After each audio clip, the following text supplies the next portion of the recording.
Good day, students. Welcome to Mathgotserved.com. In this clip, we're going to be going over problems 11 to 15, part 2 of the Geometry Regents exam for January 2015. Let's take a look at problem 11. It reads, a circle whose center has coordinates -3, 4 passes through the origin. What is the equation of the circle?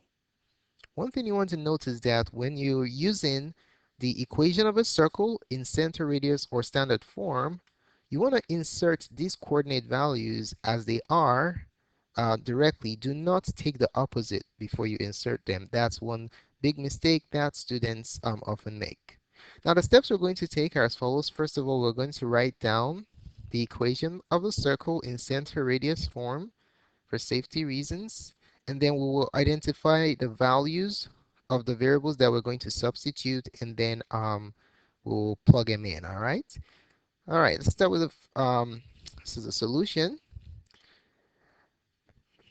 Now the first step is to write down the formula of the equation of a circle in center radius form. So the equation of a circle, there are multiple forms, but we're going to focus on the center radius form. Now, why are we using the center radius form as opposed to the standard, as opposed to the general form? Well, the options provided are in the center radius form. Okay, so the center radius form of the equation of a circle is x minus h quantity square plus y minus k quantity square equals r square. Okay, all you need is the center HK and the radius in order to determine the equation of the circle. All right, so let's go ahead and go to step 2. We need to find the values of uh, the center HK and the radius R. All right, so let's start with the radius. All right, so there goes a sketch of the situation that we're dealing with right here. You do not necessarily need a sketch to solve the problem, but I'm just giving you a visual. Now, I created the sketch using a computer program, so some of you might already see the answer here, but the assumption is you do not have this computer program to use on the test, and you're just sketching a circle by hand, okay? All right, so we want to find the radius first. We know that the center is -3, 4. The radius, we also know that the circle passes through the origin, 0, 0, okay? That's how I sketched my circle. Now, this length right here is your radius, all right? So radius is basically the distance from -3, 4, or we can go from 0, 0, the origin, to the center. Okay? All right, so let's go ahead and calculate that. So radius is equal to the distance from where to where? Distance from, let's start from the center, -3, 4, to a point on the circle, namely the origin, as we were provided with. So this distance is a radius. Now, how can we compute the distance between 2 points given their coordinates? We use the distance formula. Okay, so we're going to call this will be x1, y1, okay, the first point, and then the second point will be x2, y2. So do you know what formula I'm about to use? I'm going to use a distance formula, r, in this case, which is the square root of x2 minus x1 quantity square plus y2 minus y1 quantity square. All right? Okay, so we know what x1, y1 and x2, y2 are. So let's plug in these values into this formula right here. Okay, so we have the square root of x2, 0, minus x1, which is -3, square plus y2, 0 minus y1, quantity square. All right, so let's go ahead and simplify that. It yields, let's see, the square root of, uh, this becomes positive 3 square, negative 3 square, plus negative 4 square, which is equal to the square root of 3 squared is 9, plus 16, which equals the square root of 25. The square root of 25 is 5. So the radius is 5. We now know the r in the center radius form of the equation of a circle. Next thing we need is the center hk, okay? Center is h comma k. In this case, h comma k is negative 3 comma 4. So what does this mean? It simply means that h is the x-coordinate of the center, negative 3, and k is the y-coordinate of the center, which is 4. Okay, so we have hk and r, which is 5. So we just plug it into the equation. All right, so let's go ahead and do that. Let me write down the equation again so we don't make errors in our substitution. X minus h quantity square plus y minus k quantity square equals r square. So now we are going to have x minus negative 3. Please do not switch the signs before you substitute so you don't ruin the answer, okay? Equals y minus k, which is 4, square. And another point, don't forget to square your radius. Okay, that's very important, 5 square. All right, and then if you simplify this, we have x plus 3 quantity square plus y minus 4 quantity square equals 5 square, which is 25. All right, so our answer is option number 2. Option 2 is our answer for this problem. All right, let's take a look at problem 12. It reads, point W is located in plane R. How many distinct lines passing through point W are perpendicular to plane R? So one thing you want to note is that if a line is perpendicular to a plane, then every line on that plane are going to be perpendicular to that line. Okay? Now, the steps we're going to use to solve this problem, step one, we're going to sketch a plane and the line just to give ourselves a visual, and we'll determine the perpendicularity of the line with respect to the plane and see how many lines could basically satisfy the condition that's provided in this problem. Now, let's say we have plane W, actually plane R, right here. Now, how many lines, and let's pick a point, okay? Assume this is a piece of paper. How many lines can intersect this piece of paper in such a way that it is perpendicular to every single line that's on this paper, okay? So let's go ahead and sketch the line. So we'll sketch a line like this. Yeah, there you have it. Now, this line, one thing you want to notice about this line is if this line is perpendicular to this plane, every other line on this plane is going to be perpendicular to this line right here. So let's say we have a line going like this, and then another line on this plane going across. Now, what's going to happen is that this line that's going through this point is going to be perpendicular to these two lines. How many lines can meet that condition? If this line is perpendicular to, let's say, the line going, let's call this line 1 and line 2. If this line is perpendicular to line 1 and not perpendicular, if it's perpendicular to line 1, that doesn't automatically mean that it is perpendicular to line 2. If the line if this line, let's call it L, if this line is perpendicular to line 1 and not perpendicular to line 2, that automatically means that the line is not perpendicular to the plane. It's just perpendicular to one line on the plane. If this line is perpendicular to the plane, it must be perpendicular to every single line on the plane. So this is going to be 90 degrees. This right here will be 90 degrees. That will be 90 degrees. And that right there will be 90 degrees. All 90 degrees. And it's only one line that can satisfy that condition. If you have another line tilting in any other direction, it's going to violate perpendicularity to the plane. So only one line satisfies the condition of being perpendicular to a plane. Just think about it like a pencil and a paper.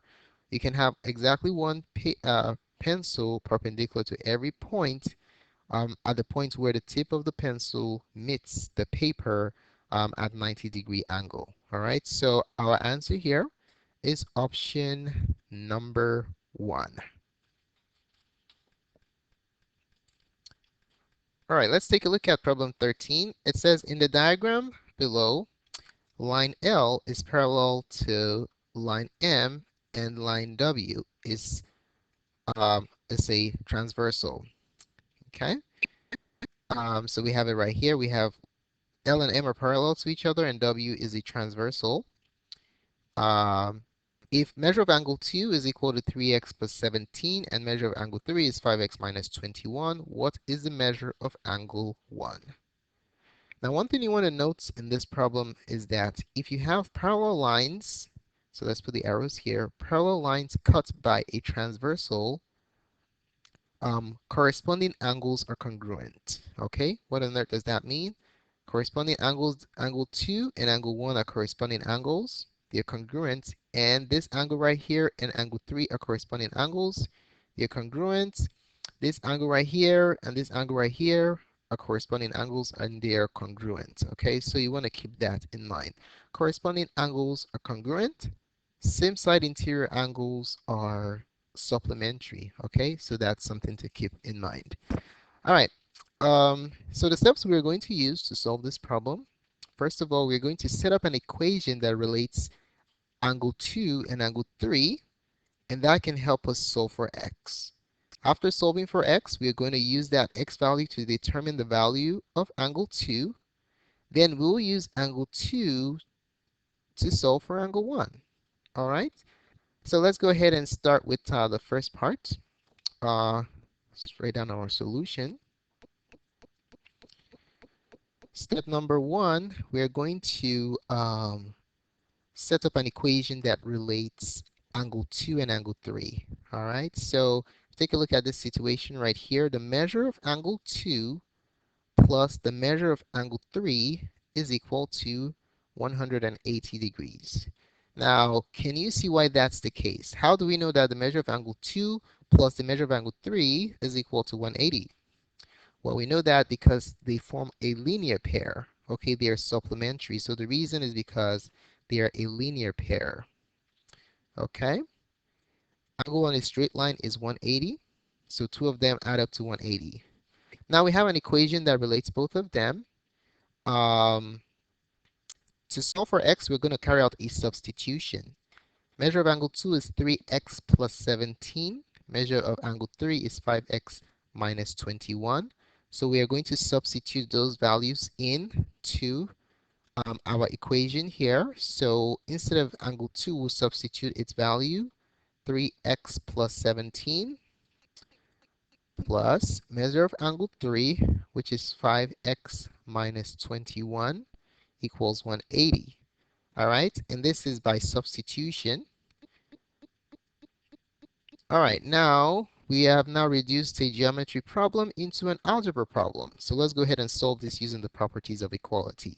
We can just drop the parentheses since there is no distribution going on. We don't have negative or a number in front of the parentheses, so we can just drop the parentheses.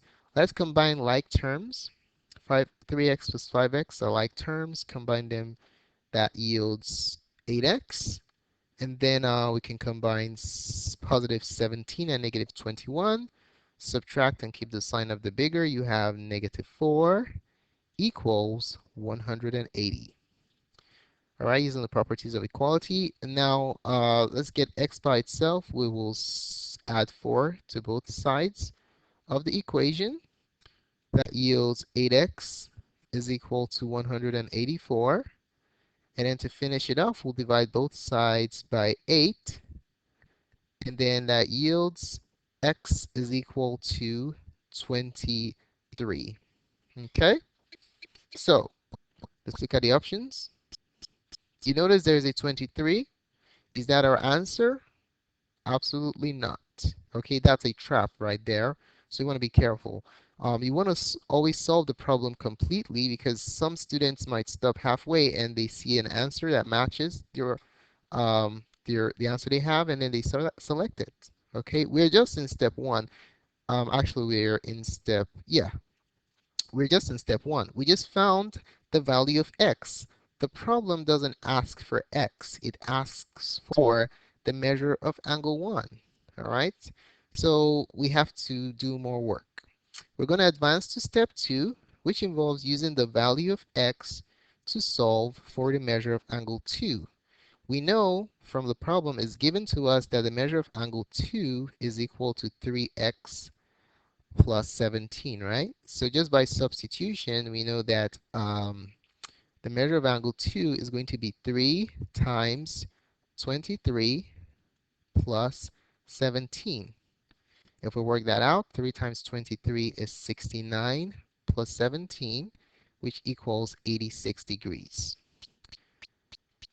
Now, we're not done yet. We have to find the measure of angle 1.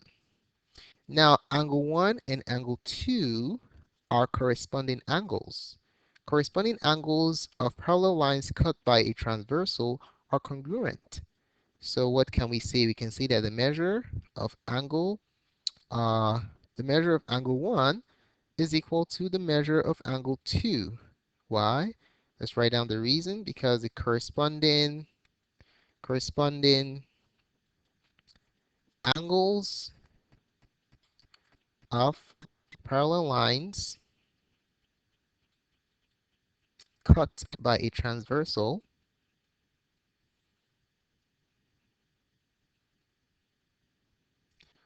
are congruent. Okay, they're congruent. Okay, so that's the basis for this equation we have right here. But we know from step 2 that measure of angle 2 is 86. So since the measure of angle 2 is 86, just by substitution, it follows that the measure of angle 1 is 86 degrees also. All right, so there goes your answer. Our answer is option number 4. That's the answer. All right, let's take a look at problem 14. It says the diagram below is a graph of a circle O. Which equation represents circle O? So we have the circle right here given, and we have 4 options in center radius form, what we talked about before. So which of these is the equation of this circle? All right, now you have to be really careful because just the slightest error you make can result in one of these answers in a distractor, okay? So one thing you want to remember, I mentioned this earlier, is that the radius in the center radius form of the equation of a circle is always squared, okay? So you notice that we have 2 cases here where you have an unsquared radius, and you have 2 cases here where the radius is squared. So that's a big trap that students fall into, okay? Now, to solve this problem, what we'll do first is we're going to write down the formula correctly. That's the center radius form of the equation of a circle. And then we're going to find the uh, value of the variables from this circle and plug them into our equation. All right, so let's go ahead and do that. So solution,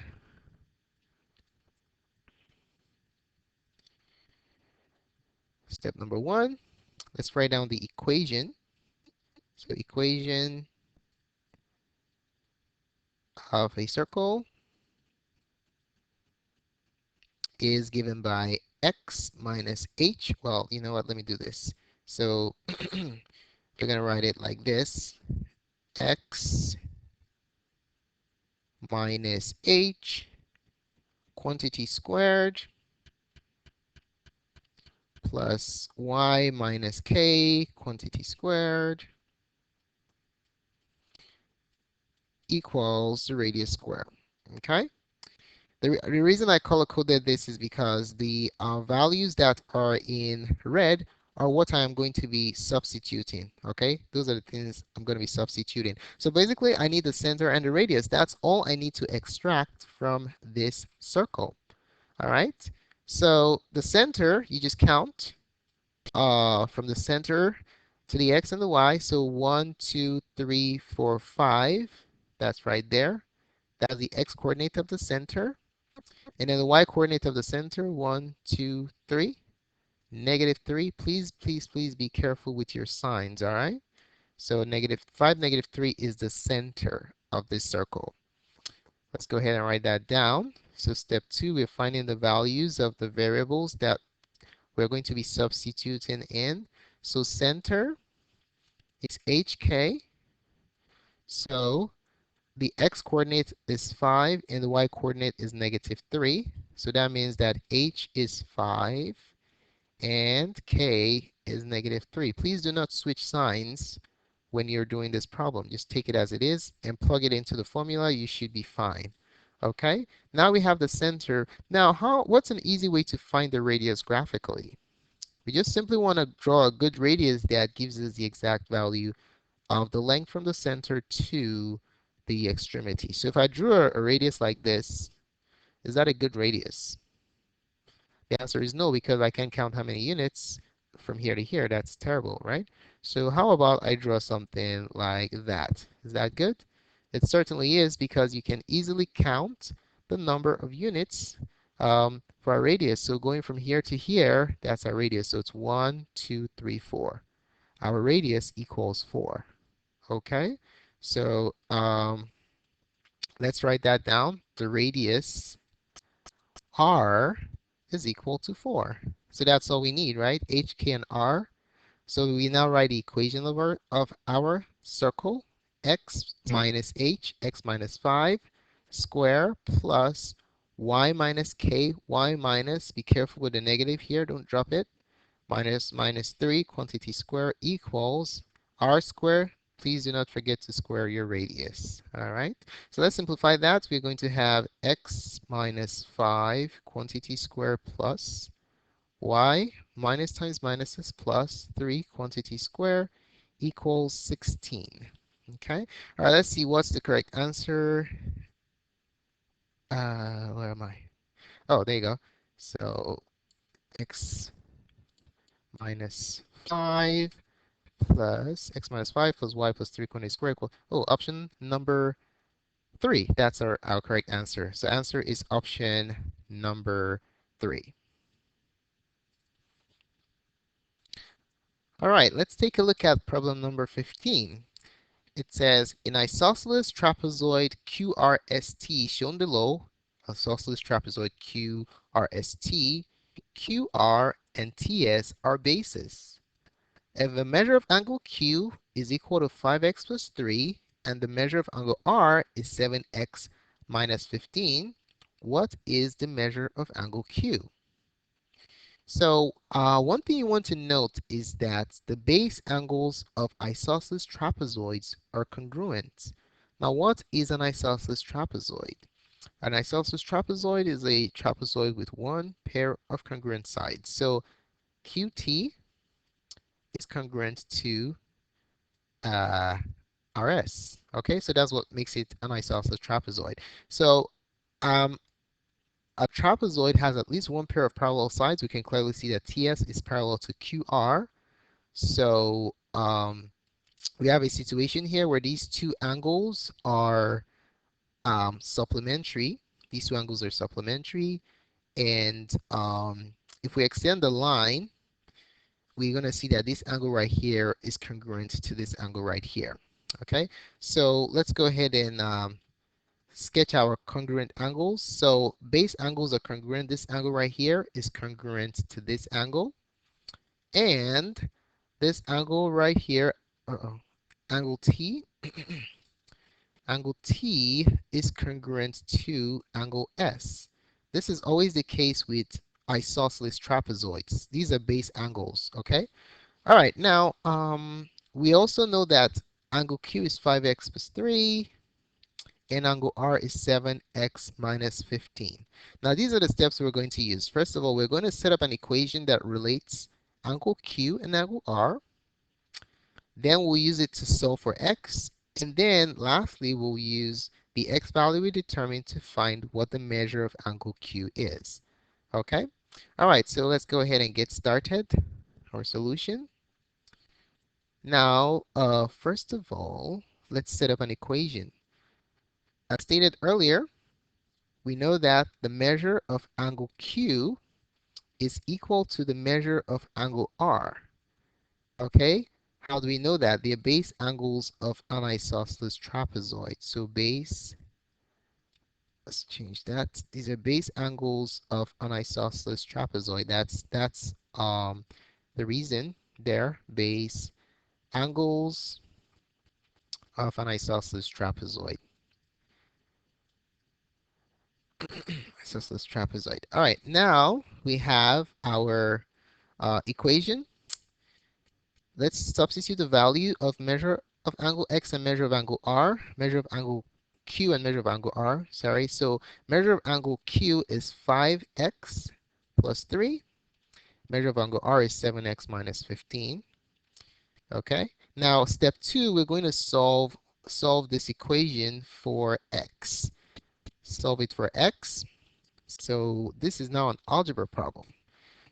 Let's get all the x's to one side. I can subtract 5x from both sides to get the x's to the left. And I can add 15 to both sides to get the numbers to the left. So x's to the right and then x's to the right and numbers to the left. I always get my x's left and right mixed up. Anyway, so the x's, this one adds up to 0. This is 3 plus 5, which is 18. 3 plus 15 is 18. And then 7x minus 5x is 2x. Okay, so to finish this off, we'll simply divide both sides of our equation by 2. So divide by 2, divide by 2, and x equals 9. Okay, and if you take a look at the options we have right here, 9 is option number 4. Is that our answer? Absolutely not. Okay, remember the problem asked us to do what? To find the measure of angle Q. We just found x. Okay, so we're in step 2. We have to do step 3, which is use x to find the measure of angle Q. All right, so step 3, it's given that the measure of angle Q is equal to 5x plus 3. So how do we find the measure of angle Q? Just simply plug in this x value of 9 into this expression. 5 times 9 plus 3. Okay? And then 5 times 9 is 45 plus 3 is 48. So that's the measure of angle Q, 48. And our answer is option number 2. Thanks so much for taking the time to watch this presentation. We really appreciate it. If you found this presentation beneficial, we'll like your feedback by giving us a thumbs up. We appreciate that. If you have any questions about the geometry regions or any questions in this clip, just post your question in the comment section below, and we'll be glad to answer it as soon as possible. And please subscribe to our channel so you can get updates to the remainder of this review series and other great math tutorials. Thanks again for watching and have a wonderful day.